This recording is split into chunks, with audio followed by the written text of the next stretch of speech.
Two things will change your life, how-tos and why-tos, and we're going to cover both of those. But before we get to the details, what to do, let me give you the broad answer first. Here it is. Tomorrow, you can do the most remarkable things, no matter what happens. Let's start with that.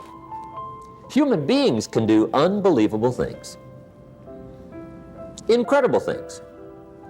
A man can do the most amazing things with the most unamazing circumstances. A woman can do the most remarkable things with the most disastrous circumstances. There's plenty of proof. I found out kids can do remarkable things. That is, if they have remarkable things to do. I also found out if they don't have remarkable things to do, no telling what they'll do. But see, kids can do remarkable things. People can do remarkable things. I'll tell you why human beings can do remarkable things. It's because they are remarkable. That's why they're not dogs, animals, fish, birds, amoebas. Humans are different than any other creation. When a dog starts with weeds, he winds up with weeds. And the reason is because he's a dog. But that's not true with human beings. Human beings can start with weeds and turn them into gardens. That's the advantage, being a human versus being a dog, turning weeds into gardens. Human beings can turn nothing into something, pennies into fortune, disaster into success. And the reason humans can do those remarkable things is because they are remarkable. So if I had a word with you tonight, one-on-one, just you and me, I think my personal advice to you would be, this year, 1981, reach down inside of you and come up with some more of those remarkable human gifts. They're there, waiting to be utilized. And then change anything for you you want to change. And I challenge you to do that because you can change. If you don't like how it is for you, change it. If it doesn't suit you, change it. If it doesn't please you, change it. If it isn't enough, change it. And I challenge you to do that because you can change. See, you don't ever have to be the same again after tonight, only by choice. If you don't like your present address, change it. You're not a tree.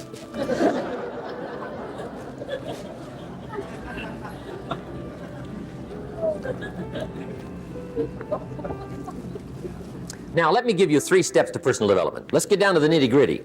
What does it take to really make the changes starting tomorrow? It takes more than philosophical pronouncement. I know that. It also takes more than enthusiasm. I know we're hearing a lot about enthusiasm these days, but see, that just won't do the job. We're still hearing the old cliches of the 30s, right? To be enthusiastic, you must act enthusiastic. But see, that's not going to help. After you have leaped about, there are some things you got to do, or it isn't going to change.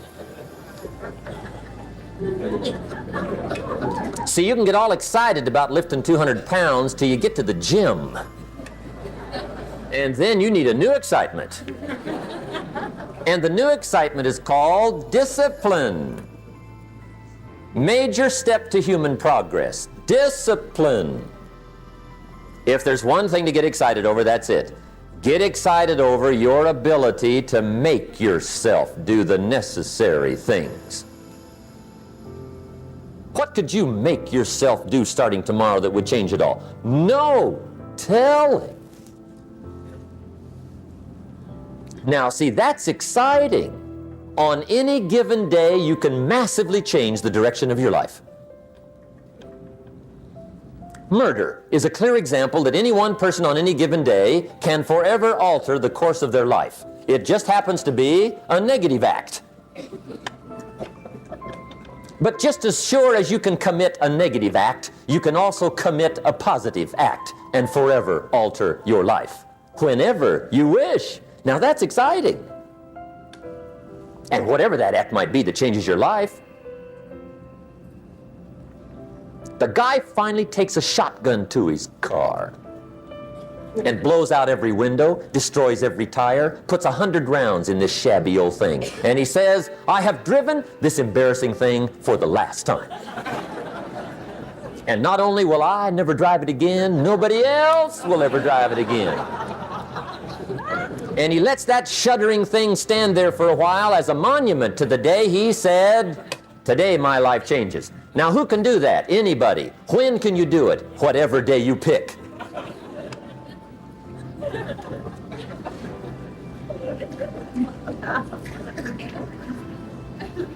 Now here's the key to discipline. Start with the little disciplines, get excited over the little disciplines, and get right on those, because those will lead to the big ones. You can't handle the big challenges in life unless you take on the little ones. Make a list of all the things you can do, get right on those, discipline yourself for those, both for the results and for the muscle and for the practice, so that when life hands you some big challenges, you'll be ready, you'll have the muscle. But see, if you don't handle the small ones, you can't take care of the big ones. Okay, here's what else it takes for life change. Self-motivation. Key phrase, self-motivation. I don't know why we call it self-motivation. It's really the only kind there is. You got to motivate yourself. Because I found out you can't change people. They can change themselves, but you can't change them. Lord knows some I've tried. But see, it won't work. People have to change themselves. I learned some of those lessons early. I built a little sales organization way back in those early days. I'm 25, and I had some nice people. I said, I'm going to make these people successful if it kills me. I almost died, right? I mean, you can't do that.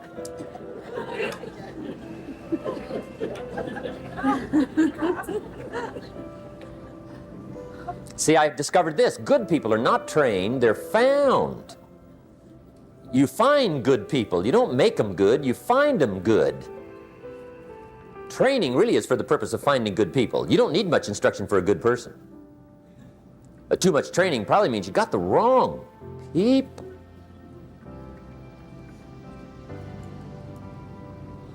So you got to find the right people. That's the key to getting a good job done. One of the major things we learn in management, lesson 1, don't send your ducks to Eagle School.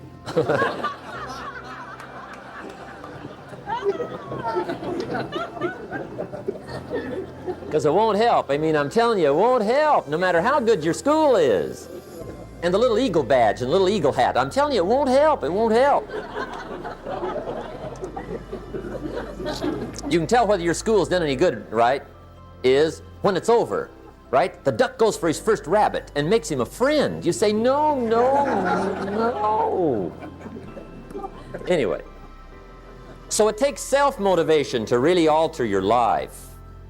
And you don't want to give self-motivation away to somebody else and make it somebody else motivating you. The guy says, boy, if somebody just come by and turn me on. What if they don't show up? Right? See, you got to have a better plan for your life. Okay. Now, if you're excited and you're ready to change, let me give you 3 steps to start life change that can change your life, your personality, your lifestyle, everything can change. Here's the steps. Number 1, find out how things work. The first key to doing better is find out. To change your life, really, you need ideas. There isn't anything an idea can't change. And Schoaf taught me the major problem is lack of an idea, not a problem. At first, I didn't have any money. I said to Mr. Schoaf, I don't have any money. He said, that's not a problem. Now, see, up until then, I always thought it was. Right? I was confused. He said, no, no, the problem is lack of an idea on how to create money and wealth. It isn't lack of money, it's lack of ideas. So if you get the ideas, see, you can change anything. Now, to get ideas, you need a constant study of finding out. Now, Schoaf also said, when you find out something that works, put the information in your journal. Don't use your head for a filing cabinet. Put it in your journal so that you can do the next best thing. Repetition, repetition, repetition. Go over it. And if you repeat it, go over it, sure enough, someday, some mysterious day, The idea takes root, starts to grow, and shows up in your bank account, and your dress, and your personality, and your lifestyle. But capture the ideas in your journal. Find out how things work. Shoaff gave me this word for my life change. He said, study. Great word. If you wish to be successful, study success. If you wish to be happy, study happiness. If you wish to be wealthy, study wealth. Don't leave it to chance. Make it a study. Some people just go through the day with their fingers crossed. See, that won't do it. You've got to study the things that can change your economic, social, spiritual, personal life. Now, here's a qualifying phrase, and we'll have several of these qualifying phrases throughout the seminar. Here's the first one. You may not be able to do all you find out. I understand that. You may not be able to do all you find out, but you should find out all you can do. See, you don't want to wind up at the end of your life and discover that you've lived only 1/10 of it. And the other 9/10 went down the drain. Not for lack of opportunity, for lack of information. So that's number one, find out how things work. Now here's the best human virtue for finding out, curiosity. Make a note of that. Curiosity. Be curious. You might add a word to it that'll help. Childish curiosity.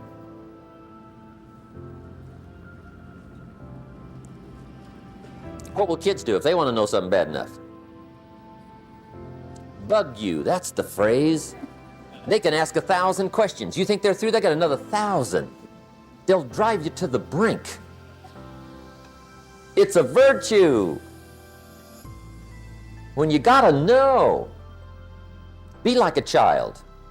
In fact, Jesus, the master teacher, said, unless you can become like little children, you might as well forget it. You don't have a prayer. Excellent advice. You gotta be like children. 4 ways, in my opinion, to be like a child. Number 1 is curiosity. Number 2 is excitement.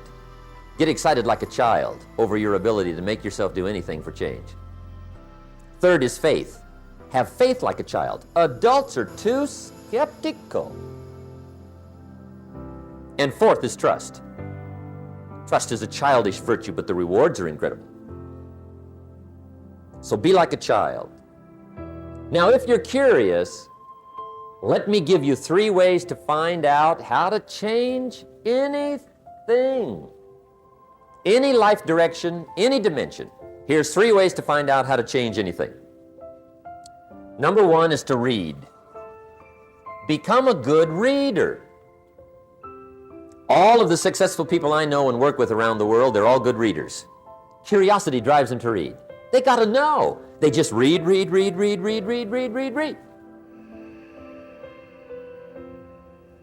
Become a good reader. Now that's my opinion. Listen to the other lecturers and listen to me and make up your own mind. Don't be a follower, be a student. Okay? I say, really, for life change, you gotta read. One way to learn is from your own experiences, but another way to learn is from other people's experiences. See, one book might save you 5 years if you read it. Did you know there's books on how to be stronger, more decisive, be a speaker, be a leader, have a better effect on other people, develop your personality? Did you know there's books on that? And people don't read them? How would you explain that? And they can read? Did you know that hundreds of successful people have written their stories in books and they wrote down how they did it and people don't read it? How would you explain that? The guy's busy, I guess. You know, you get tied up. The guy says, well, yeah, you work where I work, but the time you struggle home, it's late. You got to eat a bite of supper, watch a little TV, get to bed. You can't sit up half the night reading. And the guy's behind on his car payment. Good worker, hard worker, sincere. But you got to be better than sincere. And work hard. Otherwise, at the end of your life, you'll wind up cold, stony broke. You got to be better than a good worker. You got to be a good reader. My opinion. Now, you don't have to read half the night. Okay? Although if you're broke, that's not a bad place to start, right? Get on with the cure. But put this in your notes, 30 minutes a day. Just devote 30 minutes a day to reading. Stretch it to an hour if you can. But at least 30 minutes. Half rich isn't bad.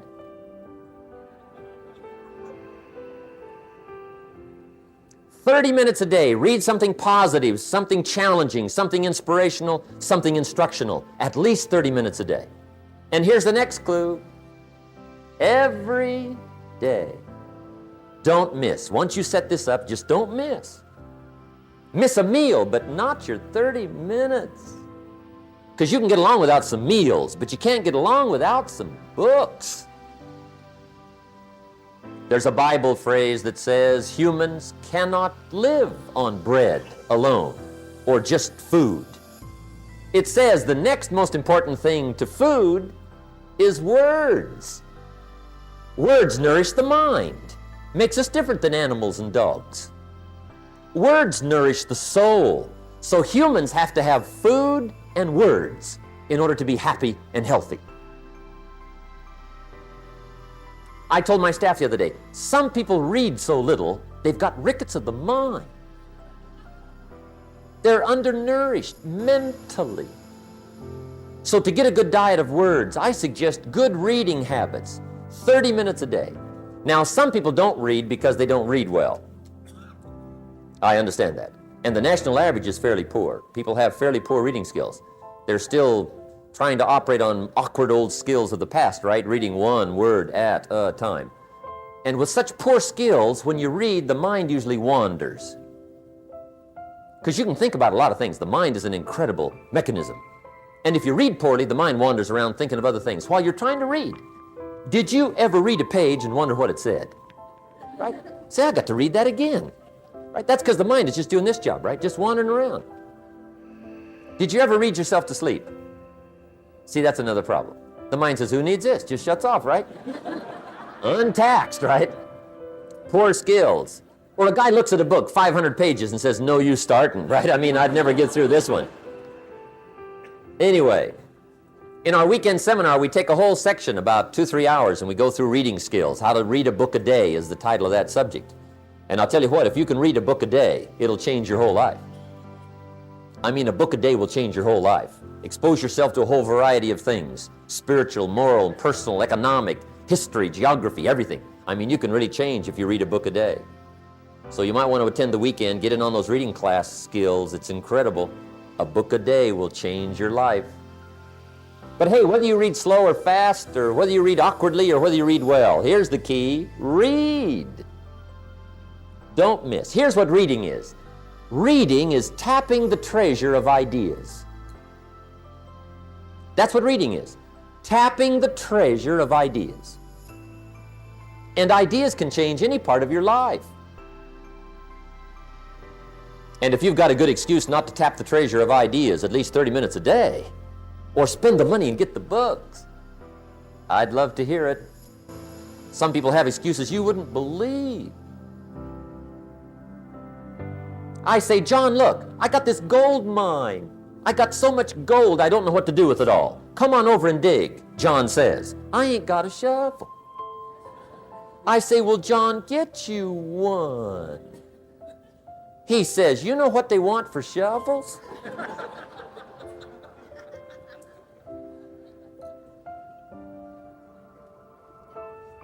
Let me give you the 2 books that started my library at age 25. My library now is worth many, many, many thousands of dollars, but it started with 2 books. Mr. Schoaf recommended these to me, got me started. Schoaf said, become self-educated. He said, standard education will get you standard results. And you can check those numbers and see if that's what you want. But if you want to go beyond that, you now have got to become self-educated. So he got me started on my library. He said, one of the ways is build your library. Now, I had a Bible, right? That was 66 books, so that's a pretty good deal. But here's what else he recommended. He said, number one, get the book, Think and Grow Rich, by Napoleon Hill. Think and Grow Rich, if you don't already have it. The title should intrigue you. Think and Grow Rich. I found that book in a secondhand bookstore. I paid 47 cents for it. I've still got it. It's one of the rare hardback covers. I read it several dozen times. Shoaff taught me, repetition is the mother of skill. Some of the ideas in that book helped to change my life. As I look back on it now, the book was worth several $100,000, and I bought it for 47 cents. What a lesson I learned, the difference between cost and value. Before I met Mr. Shoaff, I used to ask, how much does it cost? After I met Mr. Shoaff, I asked, how much is it worth? I started basing my life on worth instead of cost, and everything changed. But that was book one, Think and Grow Rich. The second book he recommended I get was a book on nutrition. Shoaff said, study nutrition. I think that first book was by Adele Davis. Eat Right to Keep Fit, I think. I've got lots of them now, but I think that was the first one. Shoaff said study nutrition, and there's all kinds of books on nutrition. Just read them all. Some are a little weird, but read them all. Right? If you're weird, do the weird stuff. I mean, whatever. But read them, then make up your own mind. Remember, don't read and become a follower. Read and become a student. Make up your mind, find a plan that works good for you, but get the books on nutrition. Here's what Mr. Shoaff said to me. Vitality plays an important part in doing well. Vitality. He said some people don't do well because they don't feel well. It's not that they're not intelligent, it's that they're ill. They don't have the zing and the fire and the vitality to do well. So he put it right on me about studying nutrition. He said, Jim, you wouldn't believe it. He said, I got this friend of mine raises racehorses. The guy's got 9 books on how to feed horses. He does not have a book on how to feed himself. He said, my friend studies horse nutrition. Studies it. Vitamins, minerals, trace minerals, protein, amino acids, carbohydrates, fats, enzymes, proper balance for his horses, Shoaff said. He's a fanatic. And he said, you ought to see his horses. They're magnificent, beautiful, powerful animals. They can run like the wind. And he said, you ought to see him. He's a wreck.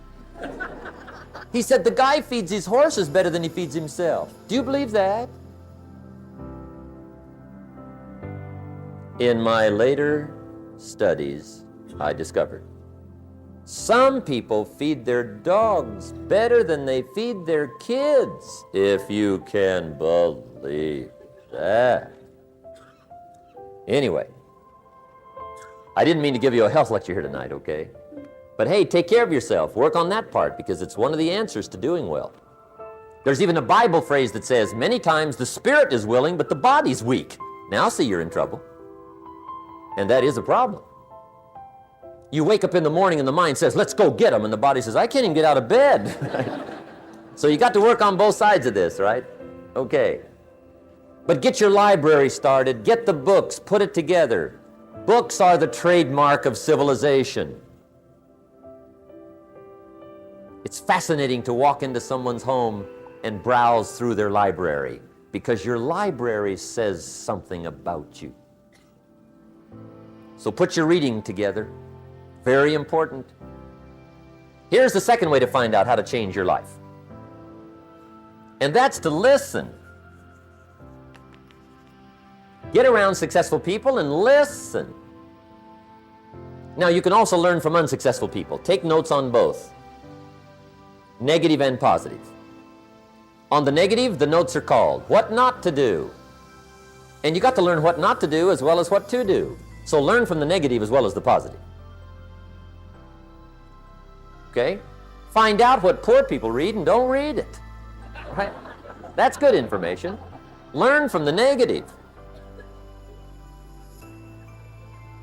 But now you can also learn from the positive. Get around successful people. Listen to what they say. Listen to how they say it. It's important.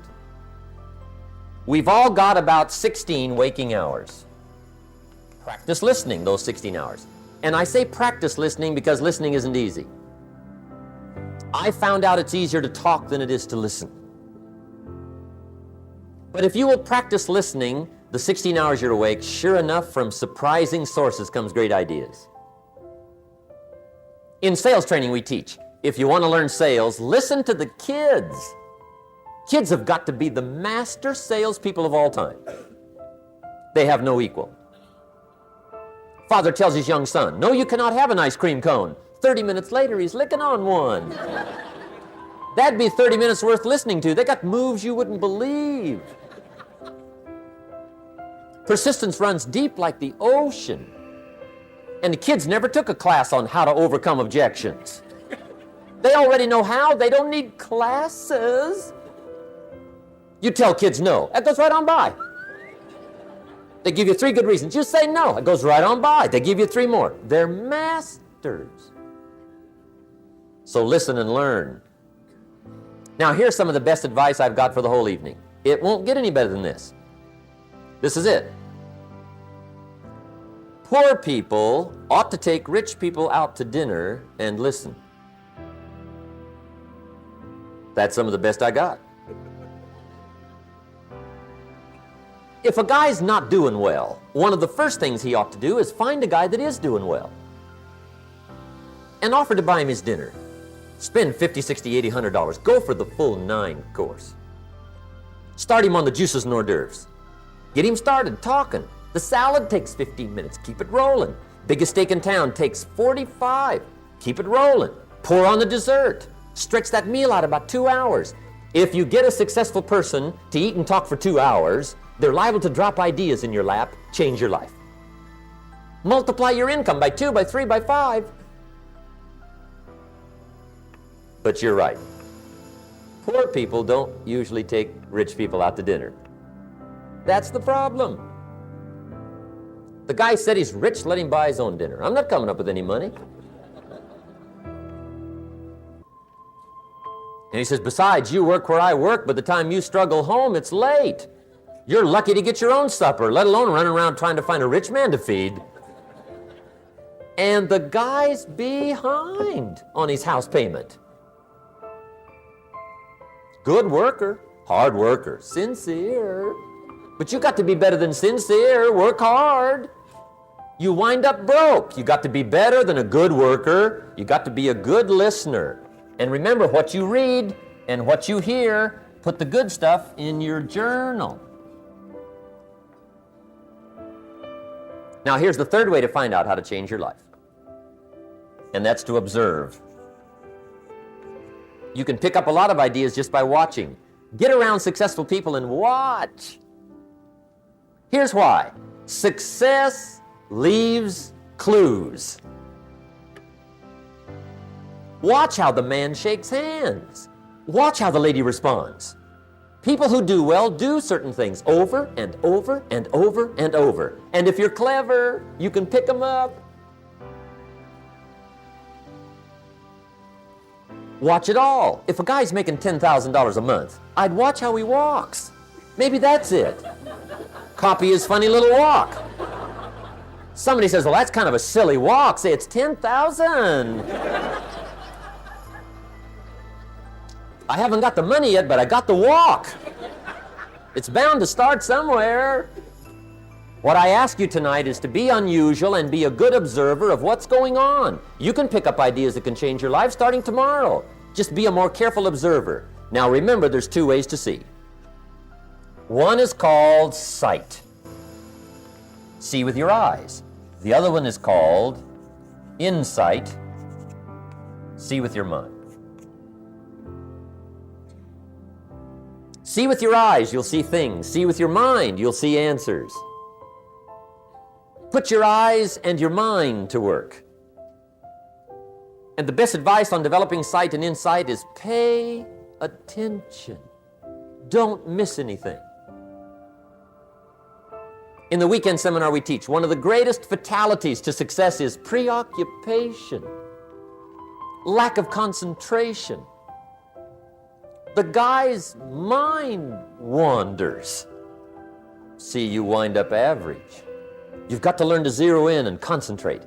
I read a good article one time, Reader's Digest. The title was, "Wherever you are, be there." Excellent. Don't miss anything. Now, we've lingered a little bit long on number 1 here for personal development. Find out how things work, but it's so very important finding out. And I've given you 3 ways to find out. Now, here's the second step to personal development.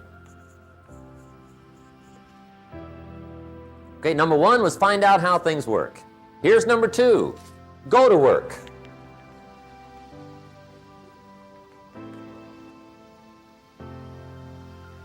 You must now take action on what you found out. In doing business around the world, we call it game plan. Put together your game plan. One of the major things we teach on the weekend seminars, game plans. How to game plan your office. If you're in sales, you need a game plan. Kids need a game plan. You need a home game plan, social game plan, a business game plan. Everybody needs game plans. Financial independence, game plan. Your investment, game plan. Don't think in your head. Put it on paper. Don't operate out of your mind. Operate from paper. I often ask somebody, what are you going to do the next 6 months? And somebody starts to tell me. I say, no, don't tell me. Show me. Show me your game plan for the next 6 months. Then I can look at things and maybe I can help. But you got to operate from paper. Put it on a game plan. Take action on what you found out. Now here's the best word I know of to go with action. Massive. See, that'll change everything. Massive action is called the cure-all.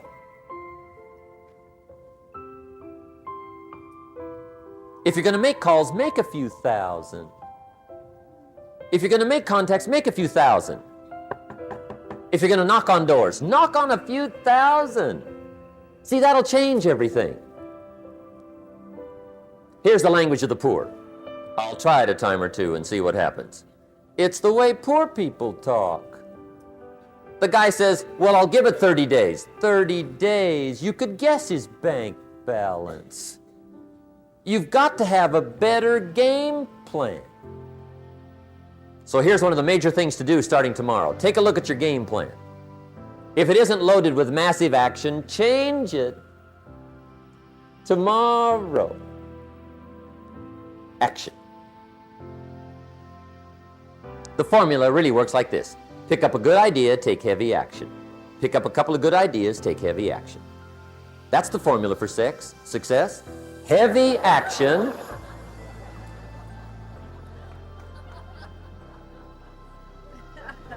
It's a good thing we can edit all this, right? The formula for success, take heavy action on a good idea, right? That's the ratio. Now here's the key. Don't wait till you've learned 2,000 or 3,000 things. Because that way you'll use up all the time.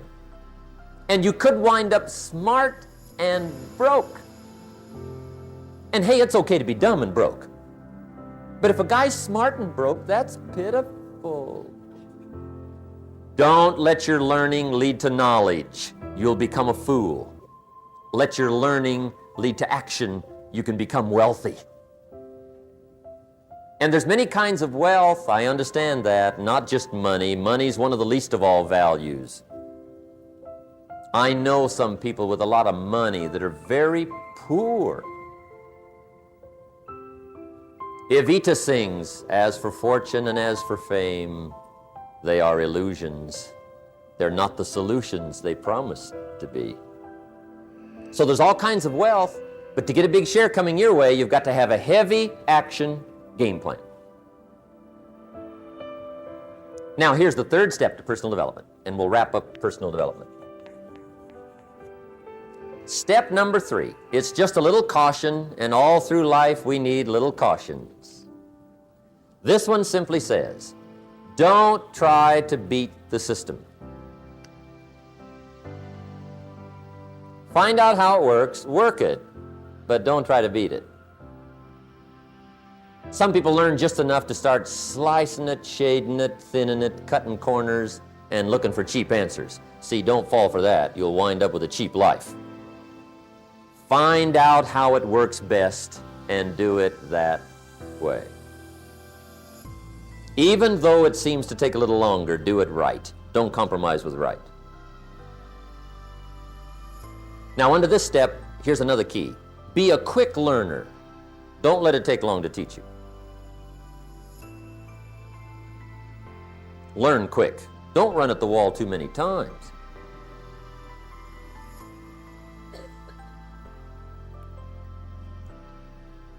Learn quicker. One guy said he broke his nose 7 times in the same place. Somebody says, looks like you'd stay out of that place. Right? Learn quicker. Now, the third point here is don't be stubborn. See, some people won't change even when a better way comes. They say, well, I've been doing it this way 30 years. Hey, be ready for change. If it's a better way, go for it.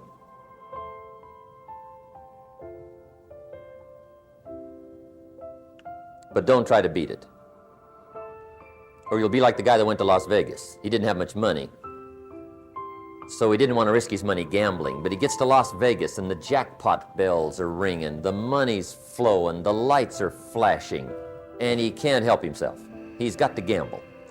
But instead of gambling with his cash, he decides to play the mental gambling game. And the brilliant scheme he worked out goes like this. He'd pick a number like number 3. Mentally, he would bet a certain amount of money on the number. And whether it won or lost, he would jot down that amount in his little pad. I would have won $5 if I'd have made that bet, just to keep track of it, win or lose. That way, come midnight, he can calculate how he's doing, winner, loser, how much, only not his money. Keep his money. Just play this mental gambling game. So here he is around the gambling table, everybody else shelling out their hard-earned cash. He's got this brilliant scheme. Instead of betting with his money, he's betting with his mind, and he lost his mind.